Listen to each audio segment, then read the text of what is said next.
Namaskar, welcome at English Study. I am Rekha Gupta. Today we will discuss on 20 questions of English literature with practice set 35. Please video को like और share करें and do not forget to subscribe the channel. Let us see the first question. Who wrote the tragedy John Woodville that was originally given the title Pride Scare? Charles Lamb. John Woodvil नाम का tragedy किसने लिखा है? तो Charles lamb ने लिखा है और इसका ओरिजिनल जो टाइटल था वो था प्राइड स्केयर. क्या टाइटल था? Pride square. और किसने लिखा है? चार्ल्स लैम ने. तो याद रखेंगे दोनों ही टाइटल है, John Woodvil, Pride square.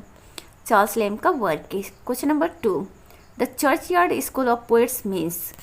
Church yard school of poets का मतलब क्या है? The poets who wrote poetry chiefly of melancholic strain. तो ये उन पोएट्स के लिए कहा जाता था जो पोएट्स मिलांकलिक स्ट्रेन की पोएट्री लिखा करते थे, मतलब sad poetry. Question number 3. Who is called as ploughman poet. किसी प्लोमैन पोएट के रूप में जाना जाता है? तो रॉबर्ट बर्न्स को जाना जाता है. रॉबर्ट बर्न्स जो है स्कॉटलैंड के पोएट है और बहुत ही फेमस है, तो इन्हें ही प्लोमैन पोएट के रूप में जाना जाता है. Question number 4. Tom Jones by Henry Fielding was dedicated to G Lyttelton. यहाँ पे वॉज की स्पेलिंग जो है मिसस्पेल्ड हो गई, तो उसको क्लियर कर लेंगे. तो क्वेश्चन पूछा गया है कि हेनरी फील्डिंग का जो वर्क टॉम जोन्स है वो किसको डेडिकेट किया गया है? तो जी लिटिलटन को डेडिकेट किया गया है. Question number 5. whom did T.L. Peacock satirize in his Nightmare Abbey. T.L. Peacock ने अपने वर्क नाइटमेयर एबे में किसको सेटराइज किया है? तो उन्होंने पी.बी. शेली और एस.टी. कॉलरिज को सेटराइज किया है अपने वर्क नाइटमेयर एबे में. किसने? T.L. Peacock ने. Question number 6. It is truth universally acknowledge that a single man in position of a good Fortune must be in want of wife. Which novel of Jane Austen begins with this sentence? Pride and prejudice. तो ये जो sentence है Jane Austen के novel pride and prejudice से लिया गया है. और यहाँ पे ये क्वेश्चन पूछा जा रहा है कि जेन ऑस्टिन का वो कौन सा नॉवेल है जो इस सेंटेंस से स्टार्ट होता है. It is truth universally acknowledge that a single man in position of good Fortune must be in want of wife. तो ये जेन ऑस्टिन के नॉवेल प्राइड एंड प्रेजुडिस से लिया गया है और इसकी स्टार्ट ही इसी लाइन से होती है. Question number 7. The Times which acquired this name in 1788 was earlier known as Daily Universal Register. The Times ये जो मैगज़ीन है ये 1788 में स्टार्ट होता है और उस समय इसका नाम होता है डेली यूनिवर्सल रजिस्टर. तो एक्चुअली इसका नाम डेली यूनिवर्सल रजिस्टर होता है और इसका जो द टाइम्स नाम है वो 1788 में पड़ता है. Question number 8. Who had written hell is a city much like London. P B. Shelley. तो पी.बी. शेली ने ये स्टेटमेंट दिया है, hell is a city much like London. Question number 9. Many critics have held the publication of the lyrical ballads as the beginning of the romantic period. In which year was it published? तो बहुत सारे critics मानते हैं कि lyrical ballads के publication के साथ ही romantic period की शुरुआत होती है. तो लिरिकल बैलेड किस ईयर में पब्लिश होता है? 1798 में. लिरिकल बैलेड्स में वर्ड्सवर्थ और कॉलरिज के पोएम्स होते हैं. जो फर्स्ट पोएम है इस लिरिकल बैलेड के फर्स्ट एडिशन में जो कि 1798 में पब्लिश होता है, कॉलरिज का पोएम है the rime of ancient mariner. और जो लास्ट पोएम है वो वर्ड्सवर्थ का है Tintern Abbey. Question number 10. The romantic writers were influenced by the idealism of German philosophers such as Kant and Hegel. Here is question that कि romantic जो writers थे वो जर्मन फिलोसफर के idealism से बहुत ज़्यादा प्रभावित थे. तो वो जर्मन फिलोसफर्स कौन थे जिनसे वो प्रभावित थे? Kant and Hegel. ये दोनों ही जर्मन फिलोसफर हैं और इनसे प्रभावित थे romantic writers. Question number 11. Who had called Wordsworth a moral eunuch. It has been called by Shelley. तो Shelley has called Wordsworth a moral eunuch. Question number 12. Who emphasized the use of the language really used by men for poetry? William Wordsworth.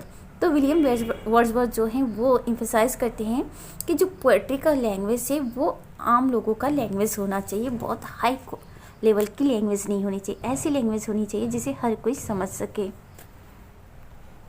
Question number 13, the mariner in the rime of ancient mariner kills a bird, name the bird. Albatross. It has been asked the question that कि जो ancient मारिनर नाम की poem है ST. Coleridge की, इसमें जो मारिनर है वो एक बर्ड को मार देता है और वो बर्ड है एल्बेट्रॉस। तो द राइम ऑफ एशियंट मारिनर से ये क्वेश्चन है कि एल्बेट्रस नाम के बर्ड को मारिनर जो है वो मार देता है इस पोएम में। Question number 14, who made a scathing attack on the contemporary literary scene and the Edinburgh Review through his satire, English Bards and Scotch Reviewers. तो कौन है जिन्होंने अपने वर्क में उन्होंने क्या किया है, सटायर किया है, किसको सटायर किया है, जो कंटेम्प्रेरी लिटरेरी सीन है और एडिनबर्ग रिव्यू जो मैगजीन है, इन दोनों का ही उन्होंने सटायर किया है अपने वर्क इंग्लिश बार्ड्स और स्कॉच रिव्यूअर्स में। तो वो है लॉर्ड बायरन। लॉर्ड बायरन का वर्क है इंग्लिश बार्ड्स और स्कॉच रिव्यूअर्स, इसमें इन्होंने सटायर प्रेजेंट किया है कंटेम्प्रेरी लिटरेरी सीन और एडिनबर्ग रिव्यू को लेकर। Question number 15, I woke one morning and found myself famous.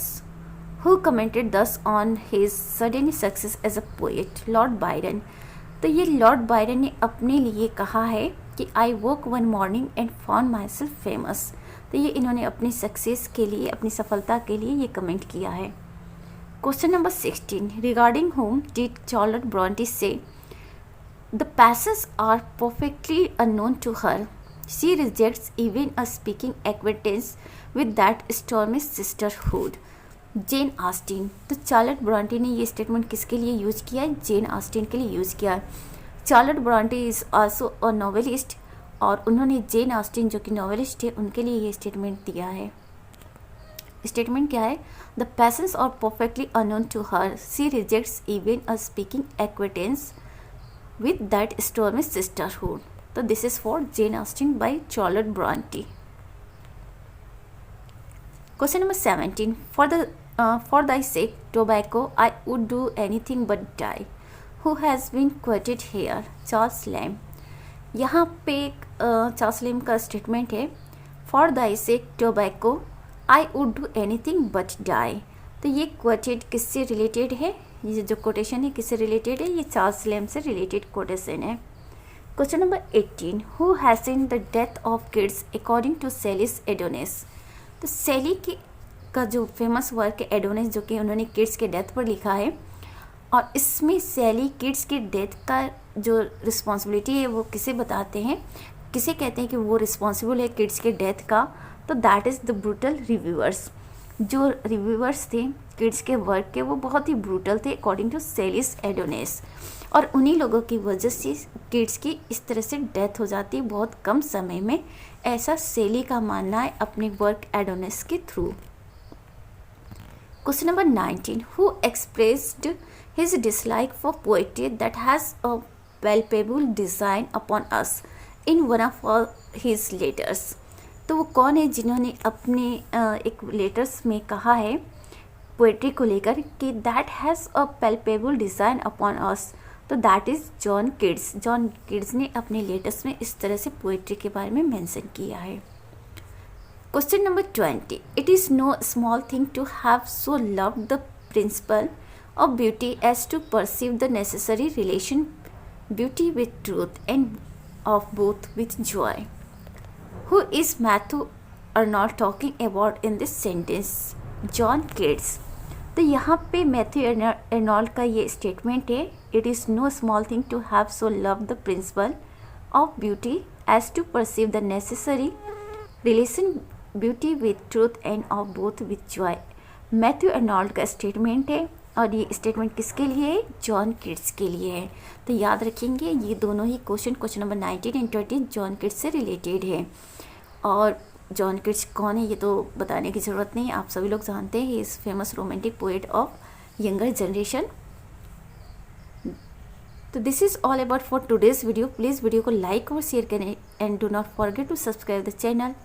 Thanks for watching.